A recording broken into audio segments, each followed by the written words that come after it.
আজ আমি তোমাদের সাথে শেয়ার করতে চলেছি আমি কিভাবে তেঁতুলের আচার বানিয়েছিলাম। প্রথমে 1 কিলো তেঁতুলের জন্য আমি 2 কিলো আখের গুড়কে কিছুটা জলের মধ্যে জাল করে ছেঁকে নিয়েছিলাম, যাতে কোনো নোংরা কোনো ইমপিউরিটিস না থাকে। তারপরে সর্ষের তেলের মধ্যে 5 ফোড়ন ও শুকনো লঙ্কা দিয়ে নেড়ে আমি দানা সমেত তেঁতুলগুলো দিয়ে দিয়েছিলাম। কিছুক্ষণ নাড়ানোর পরে ছেঁকে রাখা গুড়টা আমি তার মধ্যে মিশিয়ে নিয়েছিলাম এবং স্বাদ অনুসারে তার মধ্যে আমি একটু নুন অ্যাড করেছিলাম, যেটা আমি দেখাতে এখানে ভুলে গেছি। এরপরে জাল দেওয়ার পর আমি তার মধ্যে কিছু ভাজা মশলা আমি গুঁড়ো করে রেখেছিলাম, সেটা মিশিয়ে নিয়েছিলাম।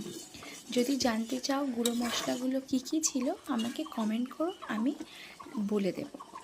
এরপরে এটাকে ভালো করে নাড়িয়ে চাড়িয়ে যখন তেঁতুলগুলো সিদ্ধ হবে এবং গুড়টা একটু আঠালো হয়ে আসবে, তখন এটাকে নামিয়ে নিতে হবে এবং অনেকক্ষণ এটাকে ঠান্ডা করতে হবে, কারণ এটা অনেক গরম থাকে। এই তো আমাদের তেঁতুলের আচার রেডি।